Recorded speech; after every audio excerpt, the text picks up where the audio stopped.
Hello everyone, I'm Abby Elphinstone and I write adventure books filled with magic. And to celebrate Medway Library's Readathon, I'm going to read you an extract from my brand new book, Jungle Drop. And as much as I wish I could introduce you to a boy and a girl brimming with charm for this story, I'm afraid I can't. The Petty Squabble Twins have as much charm as a politician's underpants. But just because someone has a thorny heart and a sharp tongue at 11 years old, it doesn't mean they're going to stay this way forever. Quite the contrary. Children, I've discovered, are remarkably bendy creatures. Just when you think that you've got the measure of them, they twist and turn and end up surprising you altogether. Even the really, truly dreadful ones, like Fox and Fibber Petty Squabble. Indeed, sometimes kids like that make for the most interesting heroes of all. So, the following extract is taken from chapter 3 of Jungle Drop. 11-year-old twins, Fox and Fibber Petty Squabble, have been rivals for as long as they can remember. Only one of them will inherit the Petty Squabble fortune. The other one will be posted to Antarctica and politely wished all the very best. And so a race is afoot to save the dwindling family fortune and to win the love of their parents. The book opens with Fibber announcing that he's moments away from revealing his master plan to save the family fortune.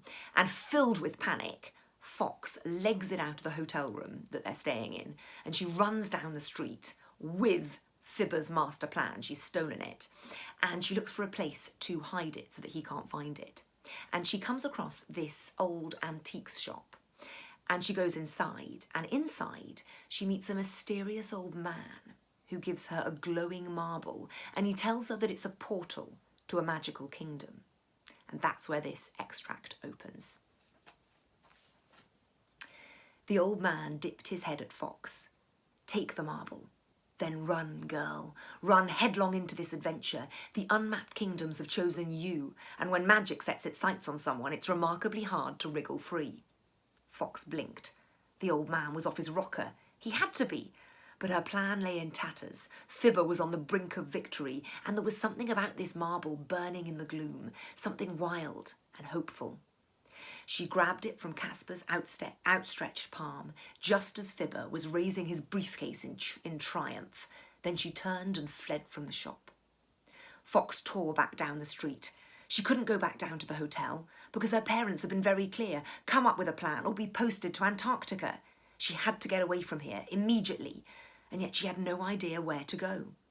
She hastened on down the street. Then the train station came into view once again, and Fox felt the marble tingle in her hand. Without thinking, she turned into the station, rushed past the empty ticket office and onto the echoing platform, and there, like a gift, a glorious, hope-giving chance of a gift, was a train. And so strong was the pull of escape, of freedom, that Fox didn't stop to consider that this train was a very old-fashioned steam train, and that the steam pouring out of it was in fact bright green. She gripped the marble tightly, hurried along the platform, and though she didn't know where the train was going to, she leapt aboard.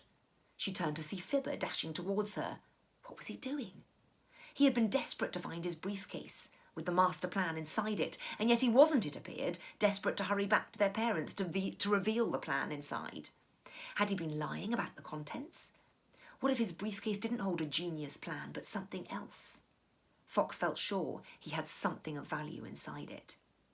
The train started chugging forward slowly, and Fibber quickened his pace, throwing himself aboard just before the train gathered more speed. And Fox realised then that her world, which had seemed so ugly and unchanging before, now looked ever so slightly different. There were surprises and secrets bound up inside it. Why on earth, for instance, had her brother followed her onto this train?